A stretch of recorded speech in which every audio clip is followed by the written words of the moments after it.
Olá a todos.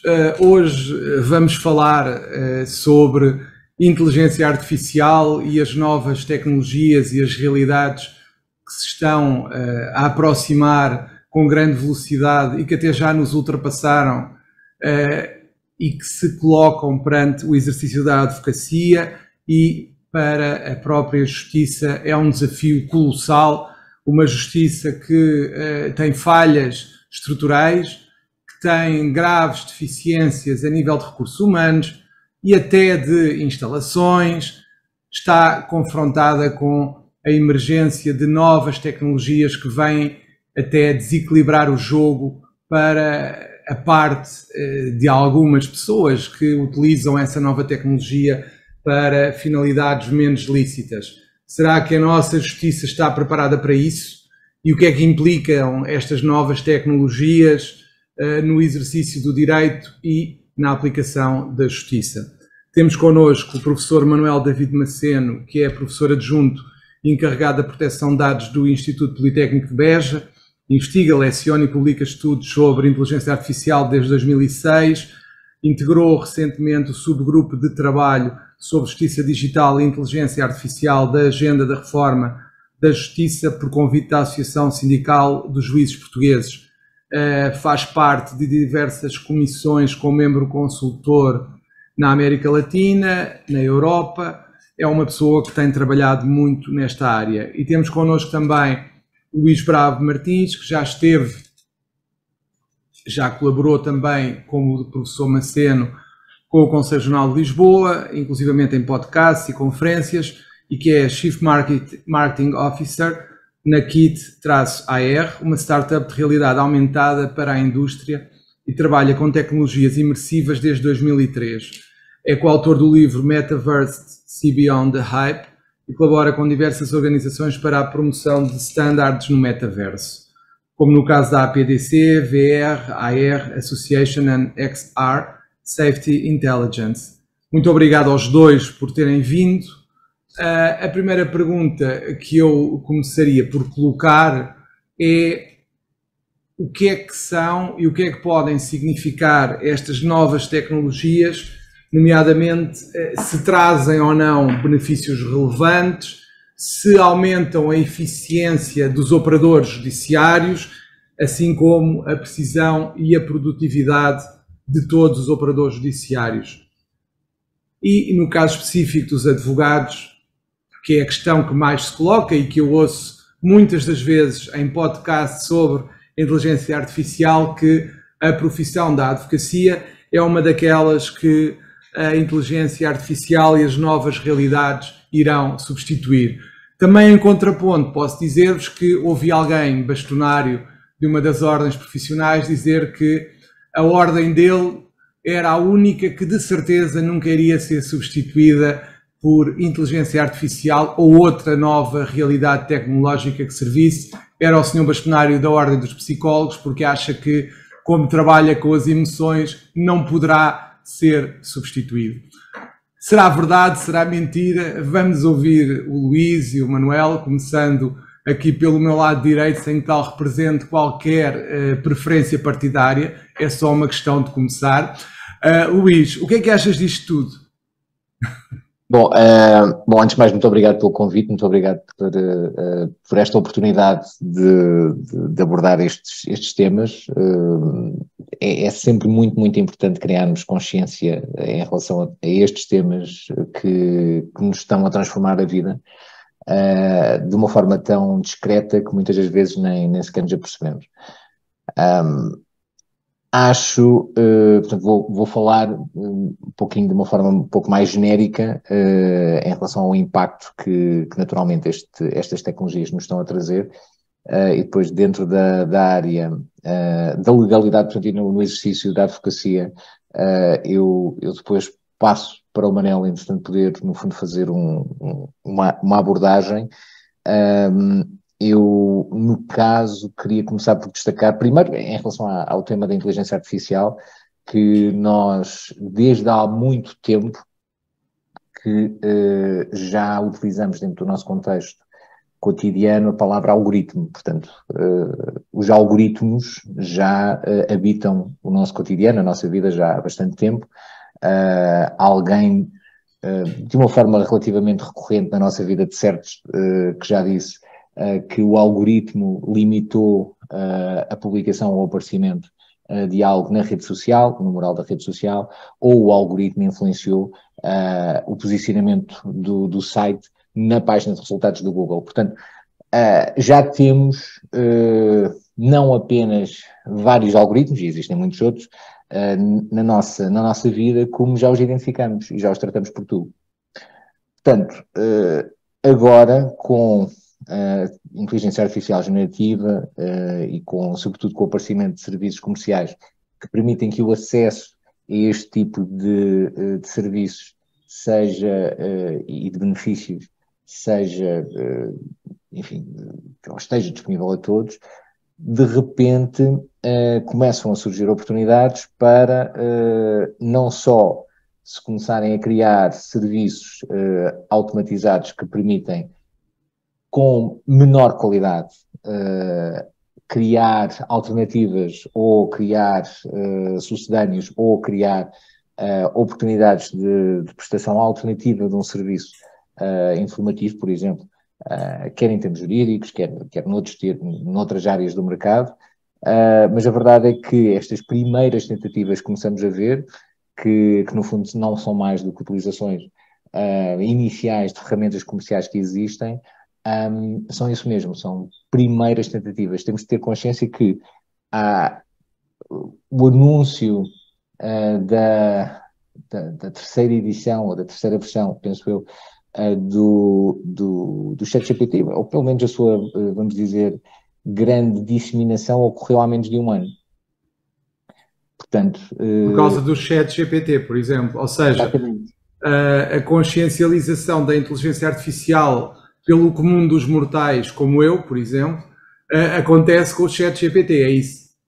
E de repente, sempre que houve um hype muito grande associado ao ChatGPT. Mas porquê que achas? Porquê que achas que foi isso?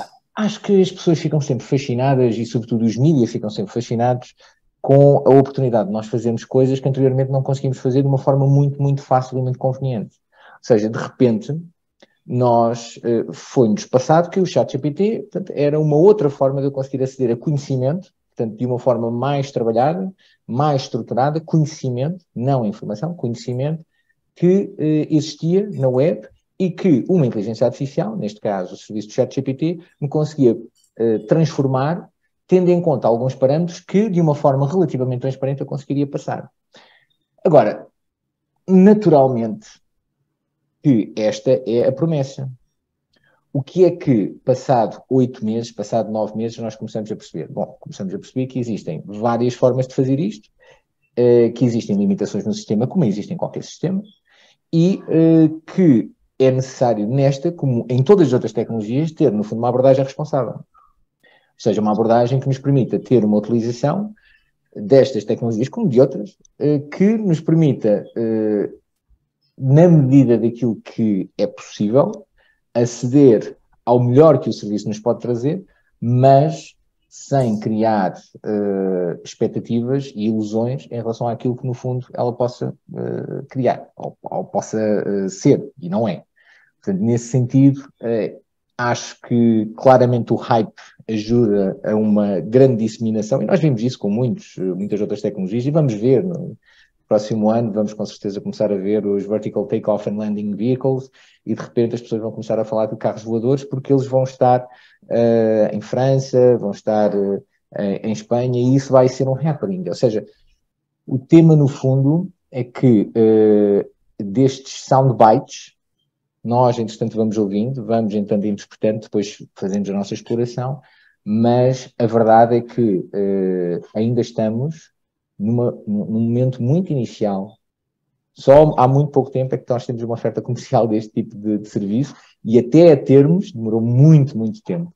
Portanto, para conseguirmos ter, de facto, algo que seja estruturantemente transformador da nossa sociedade, também, ou de funções que, entretanto, existem, ainda vai demorar algum tempo. Agora, faz sentido começarmos, no fundo, a pensar sobre aquilo que nós queremos. Porque uma das coisas que nós normalmente não fazemos em relação à tecnologia é isso mesmo. Nós normalmente dizemos isto está mal, isto está péssimo, isto entretanto não funciona, isto não devia de ser assim, certo? Mas no momento em que podemos, de facto, criar uma expectativa e criar objetivos e depois começarmos a apontar para aí, muitas das vezes não o fazemos. Portanto, esta é uma oportunidade de o fazermos e, se calhar, de evitar aquilo que aconteceu, por exemplo, com o Web 2.0 e com as redes sociais.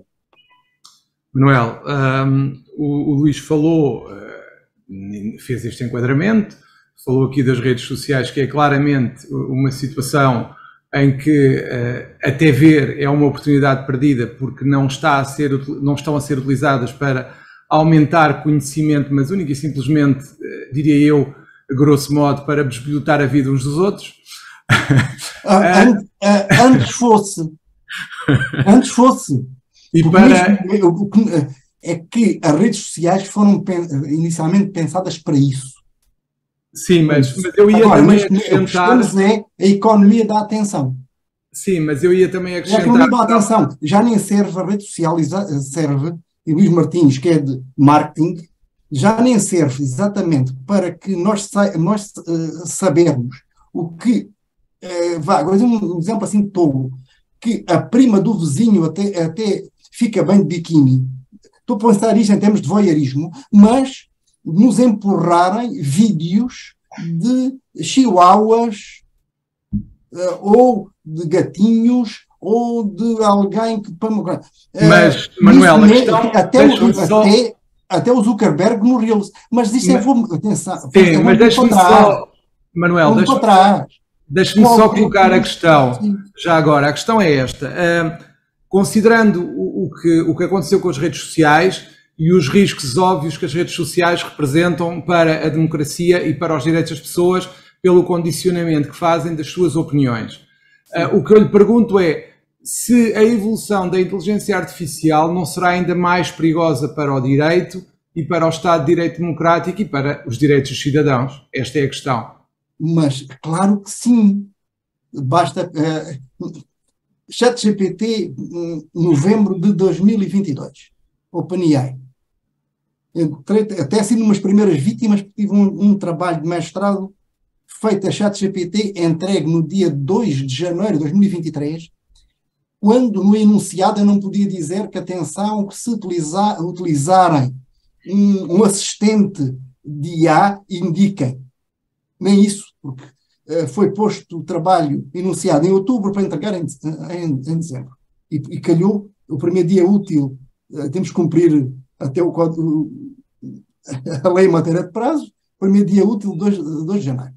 Não, mas claro que sim, mas já, João, na primeira quarta-feira de novembro de 2016, por acaso eu estava em Curitiba. Pois tinha uma coisa que era para ir para Brasília. E o que é que eu apanho de manhã? Que, diferentemente do que toda a gente pensava, a Hillary, mesmo tendo mais votos que o Trump, tinha perdido o colégio eleitoral e o Trump ia ser presidente. Depois percebeu-se, e estamos em atenção, outono de 2016, que a história é muito antiga, que tivemos Cambridge Analytica, colhendo dados das redes sociais, fazendo micro-targeting, tinha identificado num conjunto de estados eleitores, vê-se a saber depois, afro-americano, negro, o afro-americano é assim um eufemismo excessivo, que fizeram chegar informação no sentido de a Hillary não gostar ou não considerar os cidadãos americanos de origem africana. Que é que isso levou? Que não que votassem no Trump, mas que ficassem em casa votando com os pés. Isso já serviu. E penso o que é que serviu. Significou para o mundo ter o Trump durante 4 anos. Também se sabe que, em boa parte, o Brexit resultou de manipulação. Mas um debate atual, digo até das últimas semanas e do que se referiu ontem. A Comissão Europeia está empenhada em promover, com o objetivo de identificar conteúdos de pedofilia, promover uma vigilância permanente em todas as mensagens, inclusive mensagens cifradas, como a do WhatsApp ou de outros sistemas de comunicação instantânea. Para ver no regulamento, o que é que se veio a saber e sabendo que é uma polémica entre parlamentares e a Comissão. Que a Comissão pagou publicidade, tal micro-targeting, de pessoas que receberam informação que depois pudessem influenciar os decisores políticos, designadamente o governo português, para no Conselho tomar uma posição não acorde, no nosso caso, não só à Constituição, mas sim à Carta dos Direitos na Era Digital. Manipulação. Mais, João. O João também, um bocadinho na minha esteira, uma ligação próxima no Brasil. No Brasil, foi montado, e depois a Lei de Proteção de Dados dele deixou lá um espaço de fusão de bases de dados que permite a determinação dinâmica de padrões para cada eleitor, inclusivamente com faculdades preditivas. Luís Martins não falou nisso, mas a questão da preditividade. Aqui é que não se trata só de saber encaixar a pessoa num perfil, mas sim avaliar a probabilidade de qual vai ser a ação dessa pessoa. Tanto pode ser entre escolher uma Sagres ou uma Superboc, como votar no partido B, partido A ou partido B, e depois interagir e levar essa pessoa a eventualmente não beber a Sagres, mas não havendo mais nenhuma, até beber uma Coca-Cola. E atenção, mas isto dos chatbots, isto é muito mais antigo. Eu tenho dado um exemplo assim muito tosco. Houve o vazamento de dados, trabalho muito com segurança, Ashley Madison. Uma plataforma supostamente de encontros, zona cinzenta. Pessoas casadas, não casadas, etc. O que é que se veio há vários anos? E os clientes pagavam para estar e para terem conversas mais ou menos indecorosas. Veio-se a descobrir, literalmente destapar, que o número de mulheres registadas na plataforma era mínimo. O que é que acontecia? Tínhamos centenas de milhares de homens que pagavam uma mensalidade para terem conversas eróticas com o algoritmo. E como o algoritmo ia aprendendo quais eram as taras de cada um, quando o cliente se voltava a logar, quando estava ali a conectar, sabiam quem era e sabiam qual era a pancada que aquele tinha. E dizia: então, estás tão bom, hoje faço-te isto, faço-te aquilo, faço-te o outro. E eu pensava que estava a ter uma fulana. Bom, João, isso dá para tudo. Quando eu comecei a ter percepção clara disto, foi num algoritmo simples, continua a existir, no Gmail, que faz a separação do que eles consideram que será spam. E vai aprendendo aquilo que nós entendemos como spam. Ou sugestões de compra da Amazon. Estou a pensar. É que para grande parte das pessoas houve uma avalanche pela altura do Natal. Mas não houve uma avalanche na sensação. Porque estava tudo. Mesmo na advocacia, creio, e por favor, contraria-me, que o que já havia antes de Legal Tech é tanto ou mais sofisticado com aquilo que o ChatGPT ou o Bard fazem. Eram empresas especializadas nos serviços para escritórios de advogado. Já faziam isso tudo e continuam a fazer com maior precisão. Era menos acessível tecnicamente e mais caro. Ponto. Eu perguntaria ao Luís, voltaria à primeira pergunta, que é crível e é possível que os advogados venham a ser substituídos por IA e que, por exemplo, os psicólogos não sejam? Qual é a opinião, Luís? Mas vocês podem falar um com o outro e interromper-se quando entenderem, mas eu perguntava ao Luís, da perspectiva de alguém completamente fora da área, se achava que, no fundo, os advogados estão condenados a desaparecer e os psicólogos não. Eu sou um pouco avesso à visão de que há um desaparecimento e depois há o aparecimento de outra coisa. Da mesma forma, eu também acho que nós não estamos num momento de revolução. Acho que nós estamos num momento de evolução. Simplesmente a evolução está a ser suficientemente acelerada neste momento e a convergência também entre várias tecnologias está a ser suficientemente acelerada para, por vezes, nós pensarmos que as coisas de repente apareceram. E não é bem assim. Portanto, eu acredito profundamente que daqui no final desta década, vamos começar por dizer assim, no final desta década, seguramente os processos e o que envolve o trabalho que envolve ser advogado será diferente, devido a estas tecnologias, e não só, e devido também à forma como nós interpretamos estas tecnologias. E eu estou a separar isto porque são duas coisas diferentes. Ou seja, o facto de eu ter acesso à tecnologia permite-me, no fundo, que eu faça tenha algum nível de utilização dessa tecnologia. Portanto, eu posso utilizar a um nível, ou posso utilizar a outro nível, ou posso simplesmente não utilizar. E está tudo certo. Ou seja, eu posso, com cada um deles, fazer uma proposta de valor ou ter uma proposta de valor diferente. Portanto, no caso, eu posso, imaginem, na prestação de um determinado serviço, eu posso dizer, ok, vocês, portanto, você cliente quer, portanto, aceder a uma consulta comigo, você pode, portanto, pagar-me uma hora, e uma hora custa X, ou, entretanto, você pode comprar 10 horas do meu assistente AI pelo mesmo preço.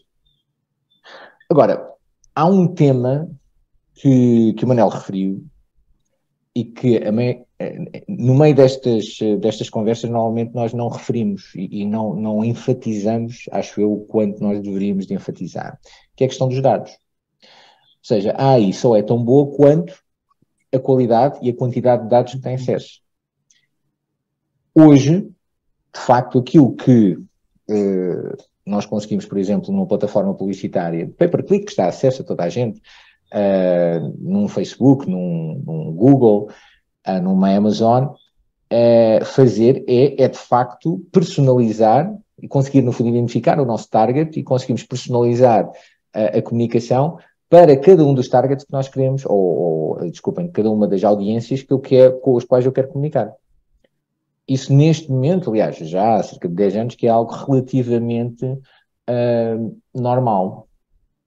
O que se coloca hoje com a inteligência artificial é a capacidade de nós conseguirmos, on the fly, em tempo real, trabalhar os dados e, de repente, recolher os dados, trabalhá-los e conseguir, no fundo, produzir outputs. O que é que isto significa? Significa que, por exemplo, se eu tenho acesso às reações dos utilizadores, se eu tenho acesso à biométrica dos utilizadores, se eu tenho acesso ao histórico de comportamentos, se eu tenho acesso a todas as inferências que eu posso retirar de todos estes dados e tenho capacidade de processamento suficiente com uma inteligência artificial para cruzar todos estes dados e conseguir, no fundo, ir testando formatos publicitários junto do cliente, bom, então eu tenho uma ferramenta de neuromarketing quase imbatível, porque a partir desse momento eu consigo encontrar exatamente aquele formato que funciona com aquele, não é com outro, não preciso de saber se ele se chama Oscar, se ele se chama Manel, porque ele no fundo é aquela pessoa. Para mim é um número, é o 415. E aquele 415 reage àquela mensagem. Então a partir daí, ele, no fundo, o que vai fazer é começar a reagir ou a agir da forma como eu quero que ele entanto haja. Porque eu tenho do meu lado uma ferramenta que cria uma vantagem competitiva uma unfair advantage, uma extremely unfair advantage para mim. Uma vantagem extremamente injusta, porque de repente é impossível um humano conseguir competir, se quer entender que está no fundo a ser alvo. Mas é exatamente isso. É exatamente isso.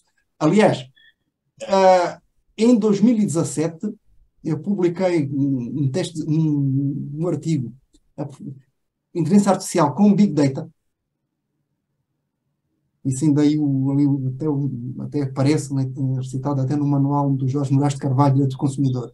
E uma versão assim avançada desse artigo vai estar para sair agora, chamada Entre Dados e Algoritmos. Porque aqui, para além, está a precisar de outra coisa.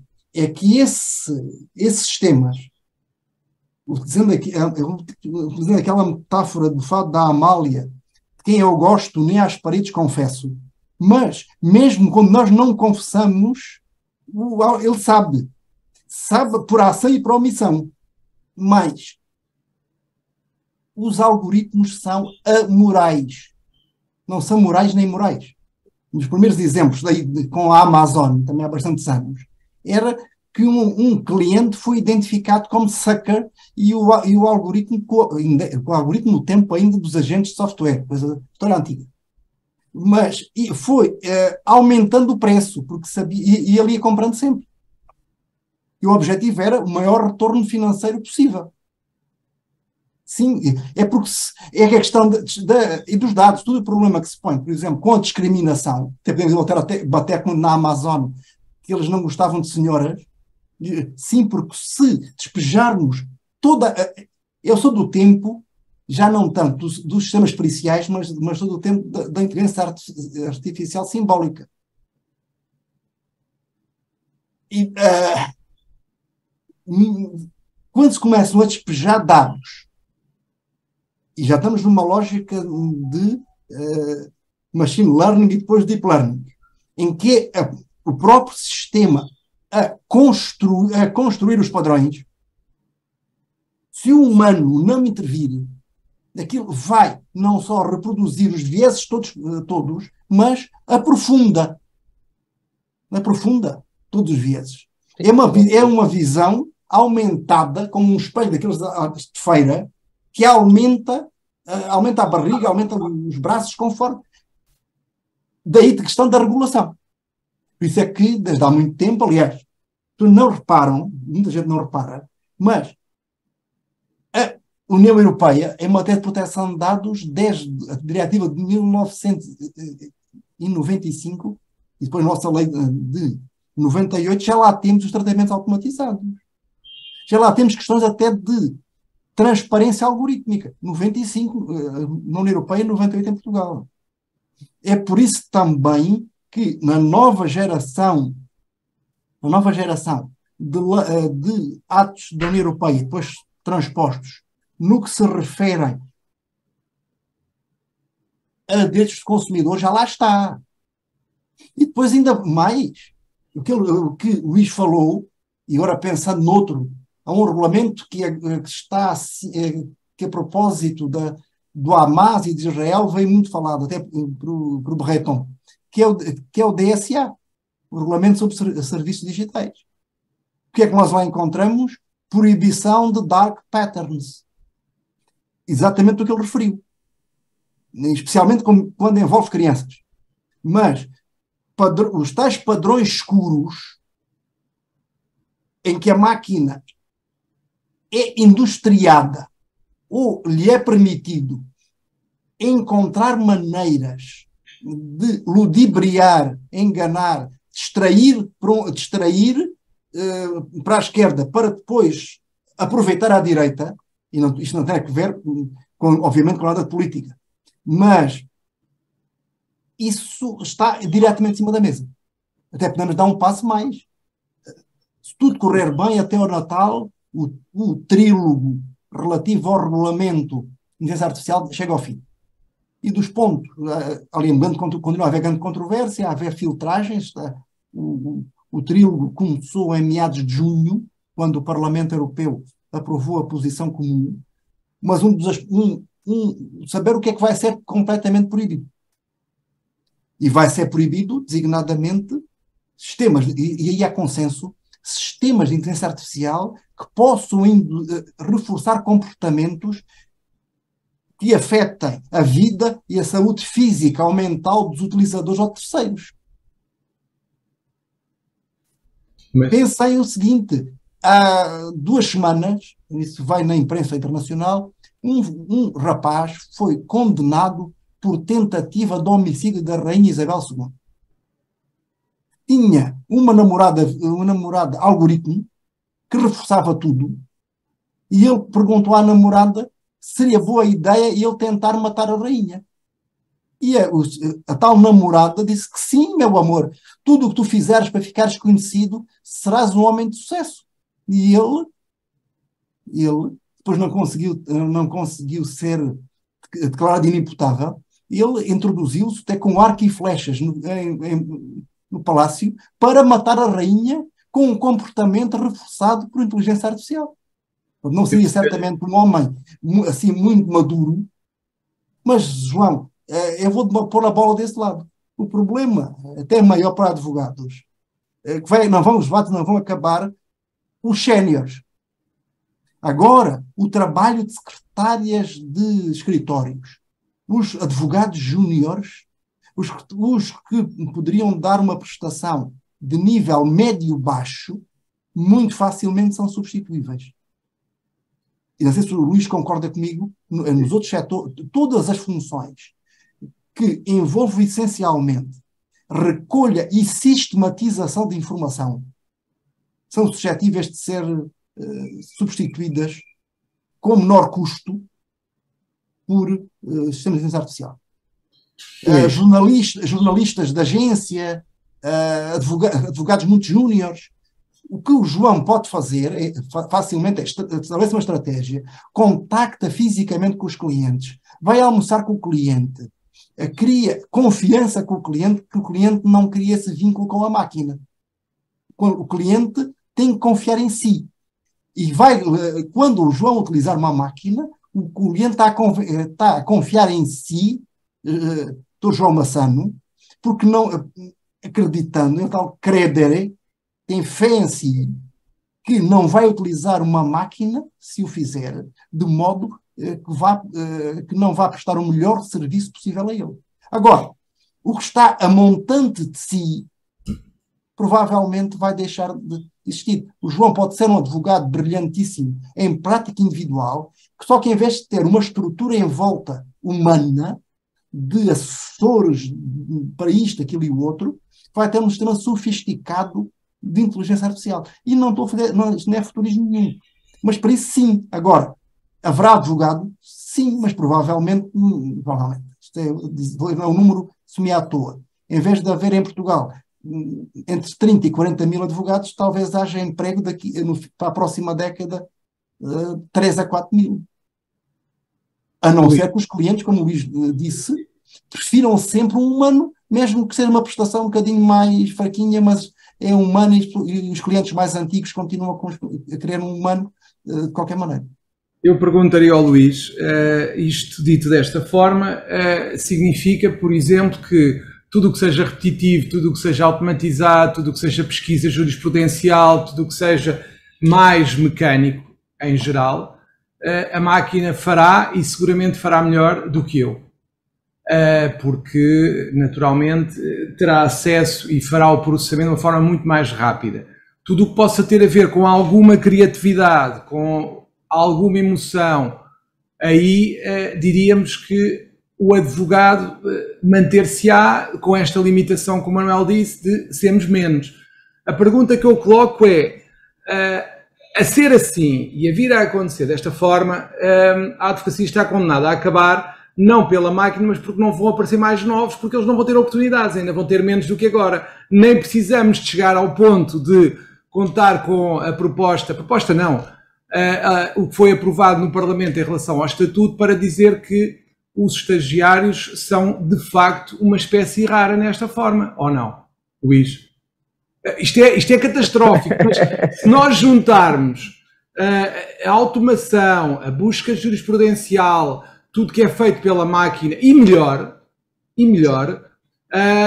muitas vezes quem faz esse tipo de trabalho até serão, teremos que ter pessoas para fazer esse trabalho, deixamos de ter essas pessoas.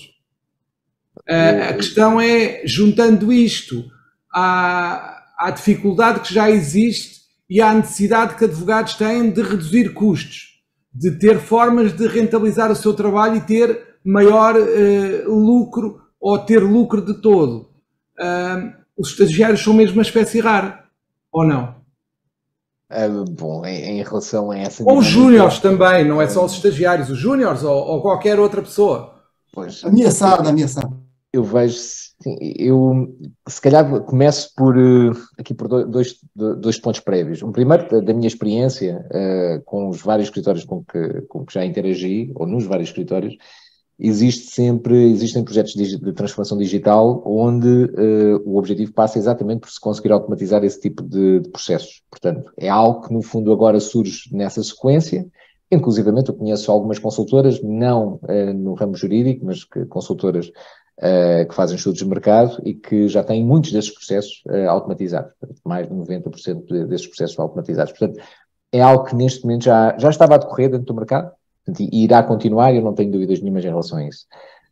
Um segundo tema, eu acredito também, pronto, o outro ponto prévio, acredito que, novamente, não é uma alternativa, ou seja, eu acho que a dada altura não vamos optar entre os profissionais humanos e a inteligência artificial. Acho que vão haver, provavelmente, alguns serviços que vão ter estas características, mas a maior parte dos serviços serão híbridos, ou seja, um profissional terá com certeza várias ferramentas, vários serviços de inteligência artificial dos quais se recorrerá para conseguir no fundo providenciar um serviço que seja crescentemente mais eficiente e crescentemente mais de valor acrescentado, e eu acredito que nesta fase, pelo menos durante esta década, será assim numa série de mercados.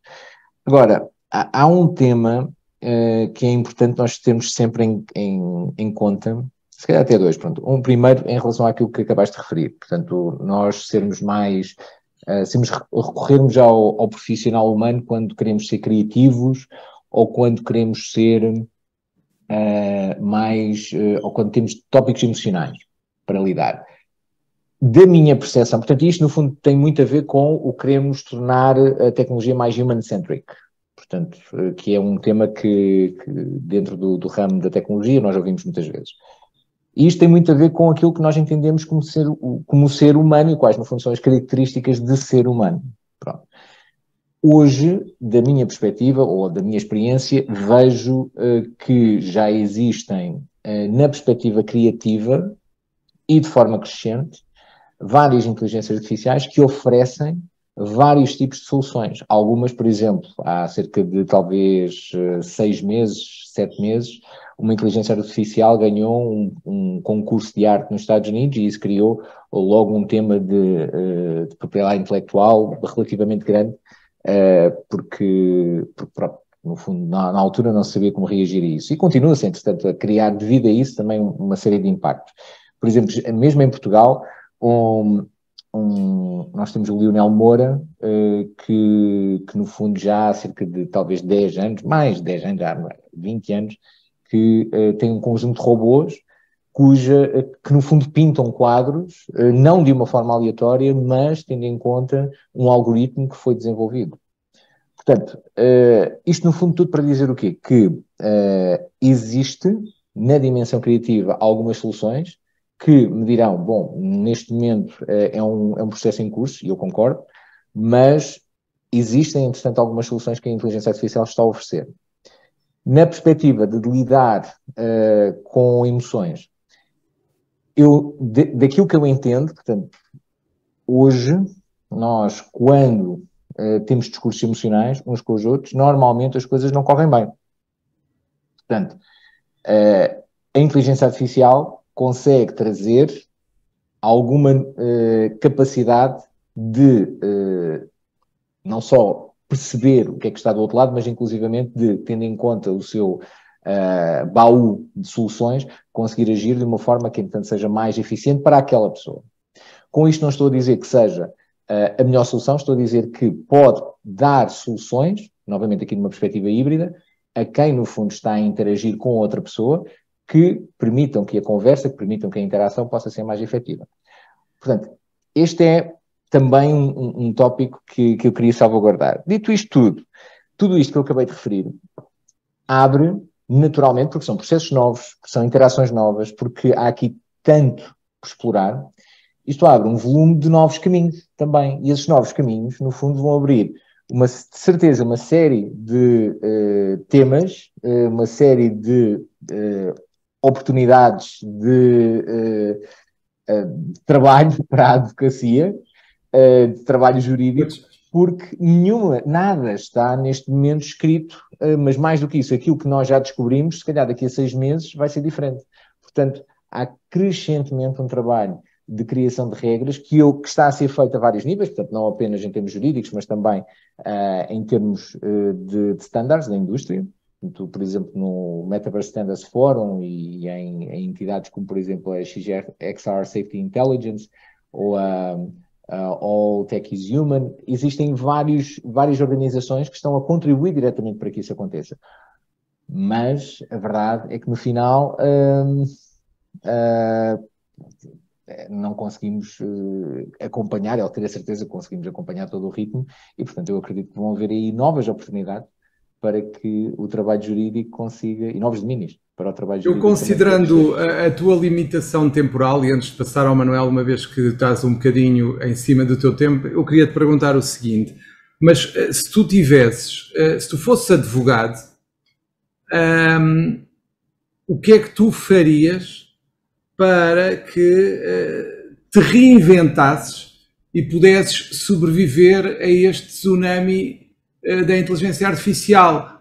Se tu tivesses que dar um conselho a um advogado, o que é que tu dirias, o que é que tu aconselharias para tentar sobreviver no meio desta confusão? Porque como vocês, aí o Manuel e o Luís seguramente já terão ouvido, os advogados e várias profissões estão com muito receio de serem substituídos pelas máquinas, o que até leva alguns a recusarem utilizá-las de todo. Porquê? Porque se não as usarmos, elas não nos farão mal. Como se isto fosse assim, mas é a ideia que passa. O que eu pergunto ao Luís e depois, naturalmente, também ao Manuel é o que é que tu farias, o que é que tu aconselharias?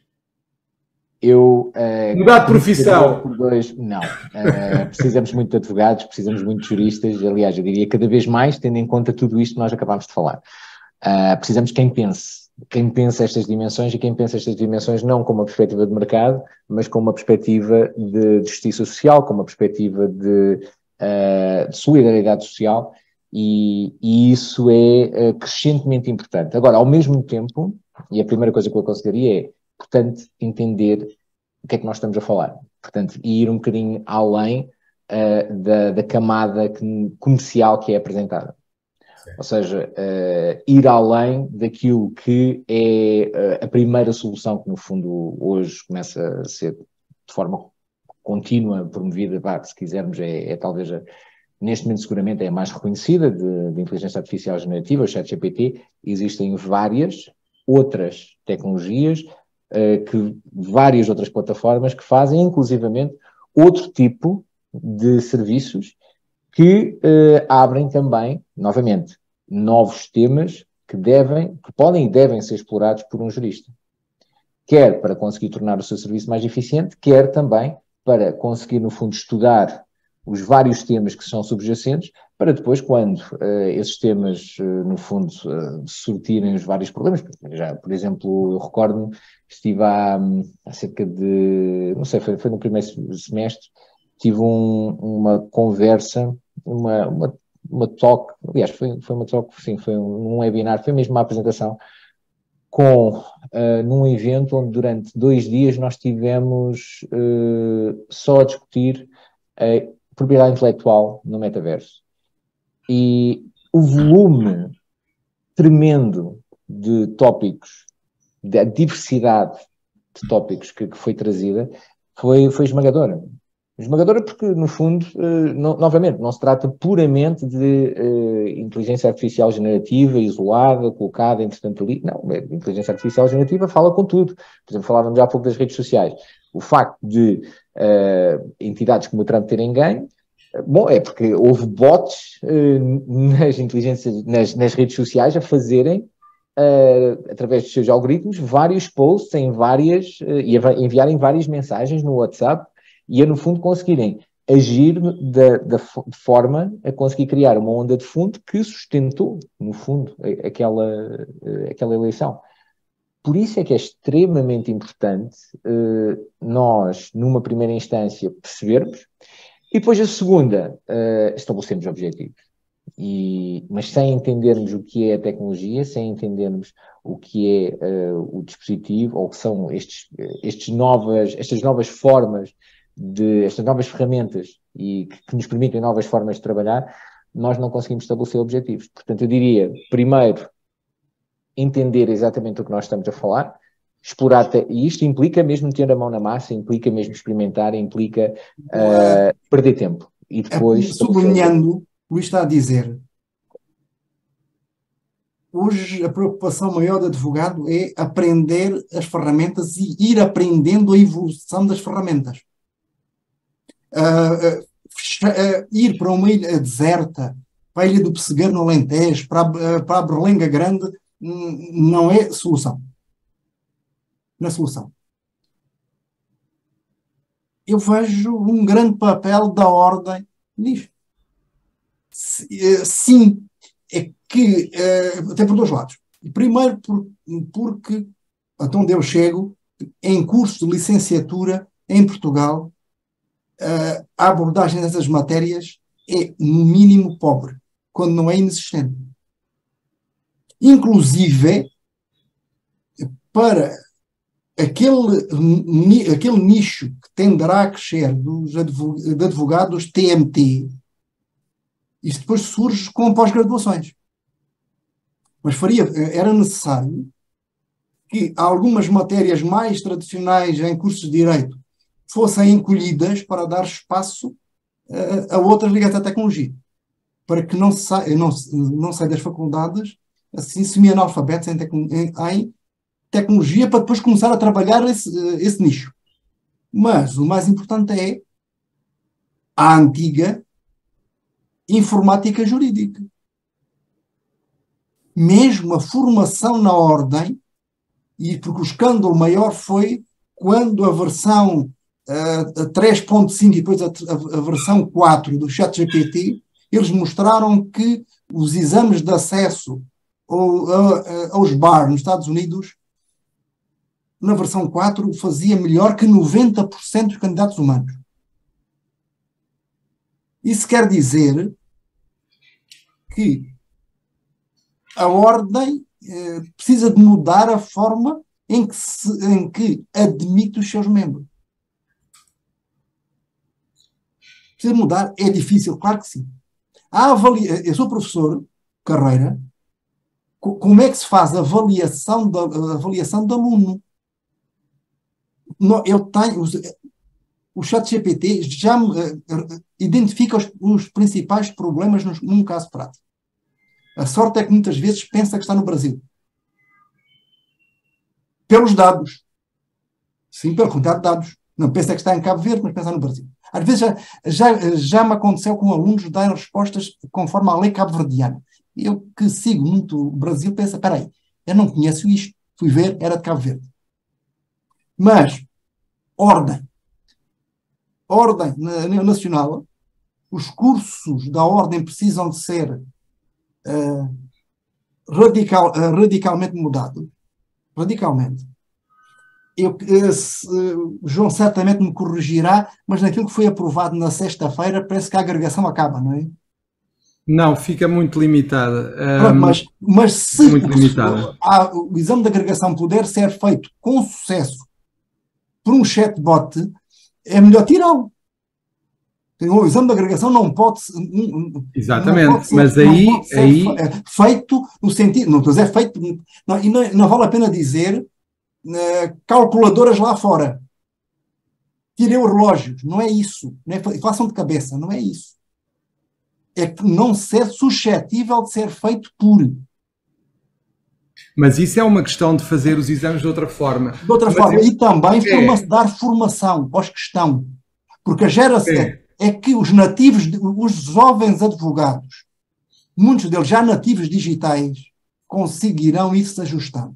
Quem está 45 anos para cima, neste momento, ou entra em negação, ou tem literalmente grandes dores de barriga, do seu próprio futuro em termos de sobrevivência, dele e da família.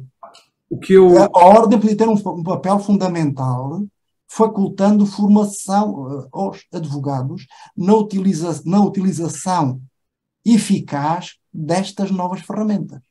Mas eu coloco aqui uma questão que tem a ver, e aproveitava que o Luís ainda está aqui, que é a seguinte: eu, se concluir do que estão a dizer, de acordo com algumas das coisas que até vocês disseram e que eu li, o cenário é tremendamente negro, porque mesmo os nativos digitais, como alguém falou, nós estamos a fabricar cretinos digitais, que é aquele livro do Michel Desmourget. Portanto, o que eu pergunto é, nós estamos a ser, claramente, estamos aqui numa luta com máquinas que são cada vez melhores, mais sofisticadas, mais inteligentes, que têm mais ferramentas, que são melhores que nós, e nós, ainda por cima, desculpem-me a expressão, estamos a ficar, ou poderemos ficar cada vez mais burros, mais idiotas, mais cretinos. Ora, enquanto a máquina sobe, nós descemos. Certo, Luís? Se isto for mesmo assim, a máquina vai trucidar os advogados, por exemplo, que é o que nos interessa aqui, ou não, Luís? Não. Eu diria que é importante conseguirmos perceber que continuamos a falar de ferramentas. Mas deixa-me só perguntar-te, deixa-me só, antes de começares, porque vocês os dois são muito bons a fugir às perguntas, é óbvio que sim. Eu estou a brincar convosco. Sim, mas quer dizer que há muito a haver menos advogados. Não, mas se o mercado não crescer, vão fazer falta menos, certamente. Sim, mas eu só queria... condutores de carroças, em que levavam 2 toneladas de, sei lá, de cal. Mas Manuel, deixa-me só perguntar aqui uma coisa ao Luís, que é o seguinte: tu concordas com esta visão da fábrica de cretinos digitais ou não? Não, é pergunta direta. Eu tenho um miúdo de 9 anos, portanto é algo que naturalmente aqui em casa temos naturalmente de abordar também todos os dias, e o que eu acho é que ninguém ensinou a ser pai nesta altura. Ninguém me ensinou, nem a mim nem a ninguém. E da mesma forma também são muito poucos os conteúdos que permitem, conteúdos disponíveis, que permitem que eu consiga passar ao meu filho de uma forma concreta as tais formas responsáveis de ele utilizar conteúdos digitais e aplicações digitais sem recorrer a proibições, sem recorrer a time off, portanto, no exercício da liberdade dele. Isso é difícil. E porquê? Porque, de facto, neste momento, nós estamos muito mais encantados pela conveniência e pelo conforto que as coisas, que estas ferramentas nos dão, mais do que propriamente sobre como é que nós nos podemos tornar melhores com eles. Portanto, e aqui já estamos a falar de um paradigma social. Portanto, já não estamos a falar de algo que está limitado ou que está circunscrito a um determinado contexto profissional. Se nós valorizarmos naturalmente o conforto, se nós valorizarmos a conveniência das ferramentas, naturalmente eu vou tendencialmente andar para aí, e tendencialmente eu tudo farei para ter tudo à distância de um botão. Portanto, e a minha decisão, no fundo, e a minha tomada de decisão, crescentemente vai sendo passada, vai transitar para a máquina. Portanto, e isto é um tema. Portanto, nós estamos a mediatizar as nossas decisões. Notem, nós passamos de uma página de 10 resultados no Google para uma resposta do ChatGPT, sendo que na Amazon nós já dizemos, por favor, Alexa, compra-me sei lá, óleo para o carro, e ela vai comprar da marca que ela quer. Portanto, tendencialmente nós estamos a passar, já há muito tempo, que estamos a passar e ninguém coloca em causa o que o GPS diz. Nós seguimos sempre o GPS. Alguém, vocês alguma vez ouviram alguém dizer, mas eu não confio no meu GPS? Não faz sentido nenhum. É um oráculo. Portanto, neste momento, é muito, muito importante, acho eu, também termos essa discussão, haver, no fundo, lá está, novamente, pessoas, sociólogos, antropólogos, pessoas, lá está, das ditas ciências humanas, que no fundo nos ajudem a integrar isto, e naturalmente também juristas, e naturalmente pessoas que nos consigam enquadrar isto de uma forma sadia, de uma forma responsável, de uma forma, sobretudo, que permita criar a confiança que é necessária para que isto possa ser bem alavancado. Neste momento, ainda vamos perfeitamente a tempo, tal como eu vejo, porque isto são apenas, neste momento, ferramentas. Porque ainda não fizemos delas outras coisas. Eventualmente poderão vir a ser outras coisas. Agora, partilho contigo da necessidade, contigo e dessa ideia da necessidade que nós temos hoje de criar uma muito melhor cultura junto desta nova geração. Só um último approach. Dito isto, é muito, muito interessante ver a decalagem entre, já nem é o meu filho, mas entre miúdos, vamos chamar-lhe assim, de 25 anos, 20, 25 anos, e a minha geração. Eu tenho neste momento 46 anos. A diferença é abismal em termos de utilização do digital. Vou dar um exemplo. A utilização de, por exemplo, um avatar. Eu recordo, a minha geração é uma geração para começar um jogo, next, estamos a jogar. Meu filho é um mau exemplo. Vamos dizer, alguém com 18 anos, 20 anos. É alguém que, no fundo, está provavelmente não só a passar mais tempo a construir o seu próprio avatar, como inclusivamente depois a iterar sobre isso, do que propriamente a jogar. E esta parte tem diretamente a ver com a necessidade que eles já têm de uma identidade digital, que só por si é também um tema que precisa de ser abordado em termos de regras, em termos jurídicos, na minha opinião. Claro. Portanto, é exatamente este o tema. Eu, infelizmente, vou ter de sair, mas agradeço novamente o convite e estas são as conversas, conversas que nós precisamos de ter. Obrigado, Luís. Então, passando ao Manuel, eu colocaria a questão que era esta visão, esta necessidade de impor limites ao digital é um bocadinho contrassenso, considerando que a classe da advocacia tem que se modernizar. Agora, o equilíbrio entre a utilização e continuar a dominar o percurso da ferramenta e considerá-la como uma mera ferramenta e não como algo que se pode sobrepor à atividade humana, implicará o quê, Manuel, no futuro da advocacia? Eu não consigo ver que tipo de barreiras é que podem ser feitas para estas ferramentas na advocacia. Mais que outras. Eu não penso hipoteticamente, vou acompanhando processos legislativos, nós teremos daqui a meses classificações europeias, sistemas de certificação. Os nossos vizinhos em Espanha já estão a trabalhar para implementar sandbox regulatórias, experimentar e fazer avaliações de risco para direitos fundamentais. Mas, mesmo que tudo seja, mas é perfeito, mas tudo seja com regras claras, com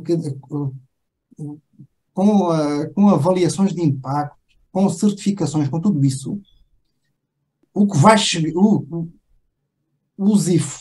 serão os efeitos muito adversos para os direitos fundamentais a serem limitados ou eventualmente eliminados, mas as ferramentas vão lá estar. E há aspectos, o João enviou assim um guião, mas há aspectos que vão continuar, mas também humanos. Hoje já estas ferramentas conseguem mimetizar facilmente a voz e também a imagem. Uhum. E não é um avatar. Sim. É viável um sistema, embora vá sair caro, ainda assim caro, já não tanto como antes, mas caro, que pegue a nós e ponha o João Massana a dizer o que for. E a mim também. É possível reproduzir o nosso diálogo, cada um dizendo o contrário, Sim, sim, sim. Isso cria, o que é que isso, problemas para a advocacia. Por exemplo, recebe um telefonema de uma voz que reconhece como um cliente, mas não é o cliente.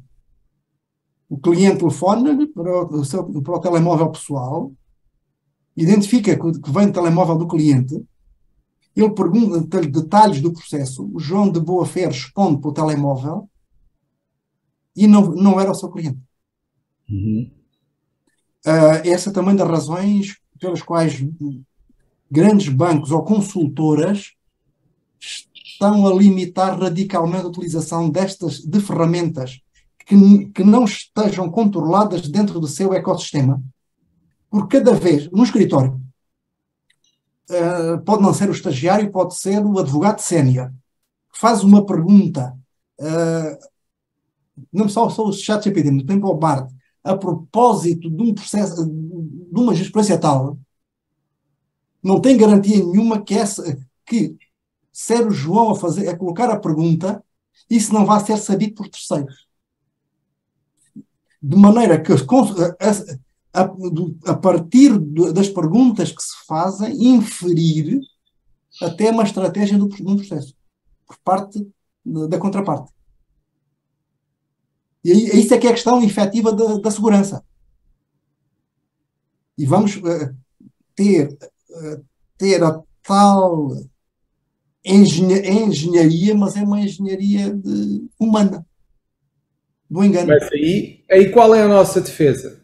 O que é que nós podemos eu, de momento, não sei. Eu andei, por coincidências, até muitas, a vida é feita de coincidências, no final de abril de 2021, tinha uma coisa para a Universidade do Minho sobre deepfakes. Agora a terminologia técnica empreendedora é ultrafalsos. E eu pensava, bom, isto a proposta que vai de regulamento artificial que vai sair, que há de sair, irá limitar muito e aplicar regimes de falsificação, falsidade informática, por aí. No dia 21 de abril, bem, 4 ou 5 dias antes, a Comissão qualificou-os como sistemas de baixo risco e desde que sejam identificáveis, tudo bem. Agora, a própria OpenAI diz há demasiados falsos positivos. Neste momento, João, em matéria de prova, é porque teoria é relativamente simples. Mas a diferença, acho que nesse ponto até divergimos, a diferença do advogado é quando passa da teoria ou passa da consulta para o exercício do mandato. É um tempo diferente, porque eu sou daqueles que continua sem entender a exclusividade de atividades solicitadores na consulta, escrita ou oral. Mas temos a veracidade. Prova. Como é que se faz prova? Num processo civil, num processo de crime, a prova é fundamental. A partir do momento em que não é mais viável determinar se escutas telefónicas foram reais, já era difícil com montagens verificar se as pessoas tinham dito aquilo ou se aquilo tinha sido completamente refeito. Agora pode ser ponta a ponta. Também em vídeo. E depois volto também ao João e à sua preocupação política. Nós, desde sábado outra semana, o que não faltam são imagens do que israelitas e Hamas terão feito ou não feito com crianças, com mulheres, outra coisa. Isso é viável terem sido tudo fabricado. A inteligência artificial, isso fazia sem força bruta, que fazia Hollywood há alguns segundos ou minutos, caríssimo. Agora quase que em telemóvel, com um processador de telemóvel, é viável. Isso é a questão a mim, até o que me preocupa mais é a questão da prova. A prova digital está em vias volta de ir embora. E depois também temos mais. Há alguém que viu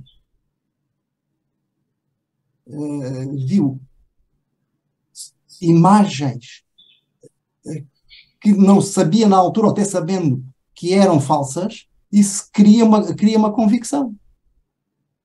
E falou o Luís antes, é micro-targeting. Isso é efetivamente preocupante. Mas isso é preocupante não para advogados, ou só para advogados, mas deverá ser para todo o sistema de justiça e para todos os cidadãos. E a democracia. A manipulação das pessoas. A manipulação das pessoas, e que as pessoas, a manipulação também das emoções. Eu não sei se os psicólogos não serão mais até facilmente substituídos por máquinas amigáveis. Chatbots até tridimensionais, muito mais baratos. Quando o João estava a dizer a única ordem, eu até pensei nos enfermeiros pelos cuidados pessoais.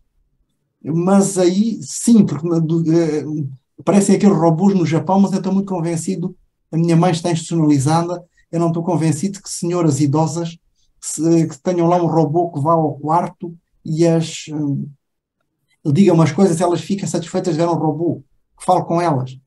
Pronto, será melhor que nada, mas porque esse tipo de trabalho, o trabalho de auxiliar de instituição de idosos, o humano vai continuar a fazer, até por ser mais barato, paga o salário mínimo, despreocupadíssimos. Na agricultura há robôs que apanham maçã, mas é mais barato ter. Quando eu cheguei a casa, estava a chover, aqui debaixo do prédio estavam aí 2 dúzias de imigrantes de Vindostão. É mais barato esses imigrantes irem apanhar fruta do que o robô. Mas na advocacia, onde não é necessário o hardware, onde talvez, o Luís já foi embora, talvez até seja viável ter uns escritórios sofisticadíssimos no metaverso. E não estou sequer a brincar, pensar que isso ali atrás é uma placa de esferovite com autocolante. Esses livros que estão ali atrás são autênticos. Vamos admitir isso. Mas é possível passar a ter escritórios brutais em metaverso. Mas o que é que o que é necessário fazer? Adaptar-nos. Aprender. Mas como? Aprender. Como é que a advocacia, já falámos da parte da formação, mas isso é óbvio que até pelas alterações legislativas vai ter que haver uma adaptação. Agora a questão essa adaptação para mim não creio que seja a futura, porque no futuro, faça tudo o que se está a passar, a adaptação tem que ser todo o sistema, não é só da advocacia. A advocacia é uma parte do todo, por isso é o todo que vai ter que se adaptar a esta nova realidade. E como é que acha que vai ser esta reinvenção do sistema e, naturalmente, da própria advocacia, que está lá no meio? Tem alguma ideia? O que é que acha que é possível? O João disse que eu e o Luís fugíamos. Isso era a tal pergunta de 1 milhão de euros. Mas eu creio que continuará a ser pensar a dimensão estratégica e humana assistidas. Aliás, eu recordo, talvez o João também, que em 2019 a França proibiu por lei análises jurimétricas da jurisprudência. Isto é, na altura ao alcance dos grandes escritórios, ver como é que aquele juiz decidia, estabelecer um perfil do juiz e produzir as peças processuais em função da argumentação que melhor colhe naquele juiz. O que já era feito artesanalmente desde sempre. Sim. Mas poder ser automatizado. E haver jurisprudência disponível, a máquina vê que quando aquele fulano agora parecerá que até começam a publicar as sentenças em primeira instância. Pois nós tínhamos tribunais coletivos com acordo. Ver quando aquele fulano é relator, como é que sai? Quem é que ele cita? Que jurisprudência refere? E, usando uma imagem cultural antiga, albardar o burro à vontade do freguês. À vontade do freguês. É pensar, sim, a profissionalização, sim, mas isto, chegou a um ponto que em França saiu lei proibindo. Não sei como é que conseguiram implementar, mas franceses é a francesa, eles não acreditam em autorregulações, essas coisas, é lei. Eles tiveram que fazer isso. Não, mas é que, não mais. O problema, nós falámos em antecâmara a estratégia sugerida pela inteligência artificial. Mas isso, a inteligência artificial, numas alegações finais nos Estados Unidos. Mas a inteligência artificial indica caminhos. Mas vai ser o humano até que escolher. Mas até mais. Eu lembro-me da primeira vez que entrei num debate de inteligência artificial e direito, pensar redes neuronais não, caixas negras não. Porquê? Porque o direito tem que ser fundamentado e todos os passos têm que ser por controle, pelo procedimento. Mas, mesmo nesses casos, um sistema de inteligência artificial pode nos dar palpites de soluções. É que acontece muito. E o problema põe-se agora porque os informáticos da OpenAI, os próprios que desenvolveram o ChatGPT, não sabem exatamente como é que aquilo funciona. Têm uma ideia de como é que estruturaram, sabem qual é a informação que lá puseram, mas não sabem como é que ele lá chega às conclusões. Literalmente não sabem. Mas o advogado não pode ser crédulo. Sim. Aquilo tem que assumir, e isso talvez o melhor serviço que podemos fazer aí à classe é pensar que, pelo menos de momento, e talvez até ao fim da década, ele vai ter um assistente, secretário, muito bem formado, que sabe muito, que está ao lado, que naqueles filmes do Harry Potter seria um elfo doméstico, aquele está ali ao lado, nem só o Alexa ou o Siri, tem ali alguém, ou um conjunto de assessores, que ajuda. Mas a responsabilidade de decidir é do próprio. Porquê? Porque é o próprio que assina, é o próprio que assume o mandato perante o cliente. Uhum. Mas o importante é que o advogado pense que tem ali auxiliares. Infelizmente, para muita gente, deixam de ser auxiliares humanos. Eu recordo, antes da pandemia, receber aqui uma amiga de São Paulo, a Mónica Sapucaia, coordenadora do curso de Direito do IDP em São Paulo. A preocupação, porque ela trabalha muito, é professora de Direito, trabalha muito estudos de género. A preocupação dela não as mulheres. Aquilo que a Mónica chamava o chão da advocacia, o chão de fábrica da advocacia, dos escritórios de advogados, que estavam já na altura a ser muitas mulheres desses trabalhos de recolha de informação, até de algumas primeiras entrevistas com o cliente para fazer uma triagem se interessam no escritório,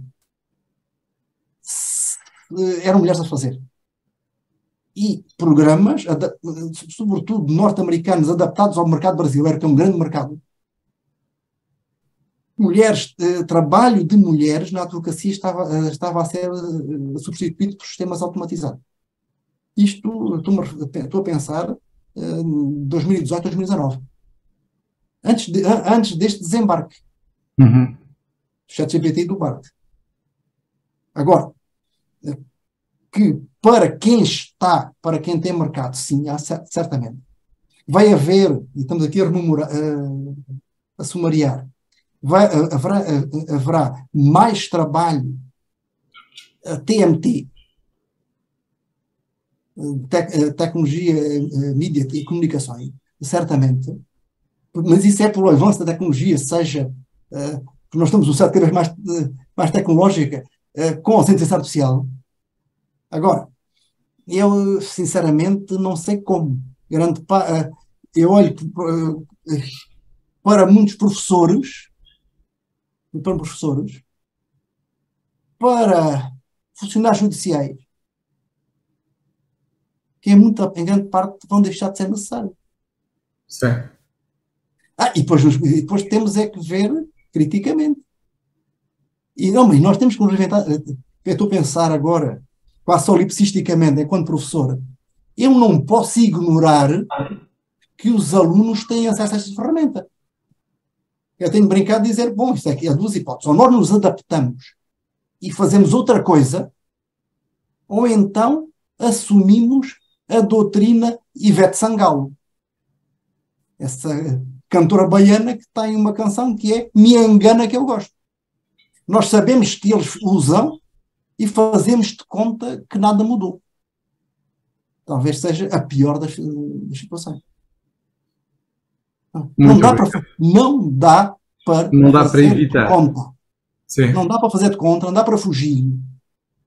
Nós temos que temos o melhor possível que nos reinventar. Provavelmente há advogados que não precisam. Quem tiver, estou a pensar, advogados de 50, 60 anos que tenham uma clientela desse grupo etário, precisará ter alguns conhecimentos para mais facilmente ir procurar jurisprudência,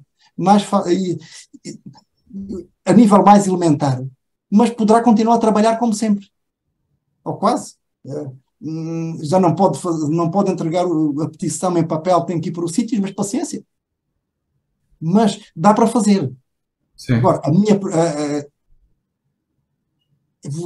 agora vou-me permitir ser talvez um pouco desagradável. Eu estava muito preocupado porque nenhum dos meus filhos seguiu direito. O que é que vai acontecer com a minha biblioteca? Tem alguns quantos milhares de livros. Hoje eu estaria preocupado se tivesse um filho em direito a começar. A não ser numa lógica aí sim completamente nepotista, porque a transmissão da arte de advogar, e existe literalmente uma arte, faz muito em termos familiares, ou então em algum discípulo cooptado como se fosse família. Agora, quem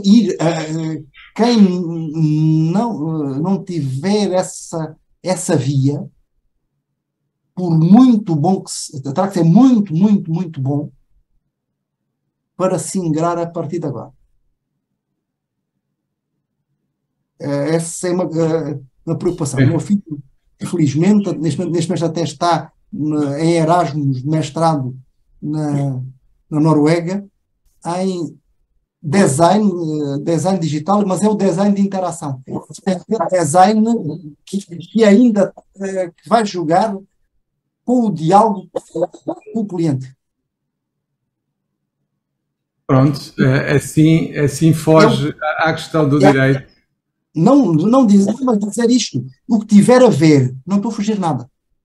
Não, ele não fugiu. Não, ele não é fugir, ele não foi para direito, portanto não vai. Não foi porque não quis, porque o interesse dele inicial era a informática, era o cinema, foi-se dedicado à computação gráfica e depois evoluiu na questão de componente criativa e artística utilizando meios digitais. Bom, mas porque se ele tivesse a informática, ele também estaria mais preocupado porque esses sistemas de inteligência artificial escrevem código. Eu estava, confesso-vos,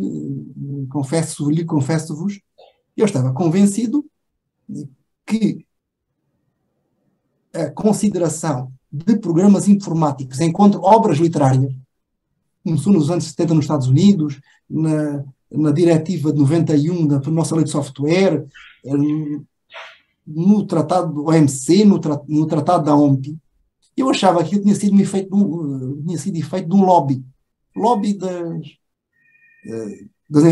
das software houses. Era a melhor proteção a direito de autor do que a proteção por propriedade industrial ou uma proteção sui generis. Agora, verifiquei que estou errado. O ChatGPT não foi feito para produzir código, mas produz. Assume aquilo como uma linguagem, como uma sintaxe, e diz que é um código, quer código que faça isto, e ele faz. É um código muito bem feito, sofisticado? Não. Meu filho diz que aquilo dá para o gasto.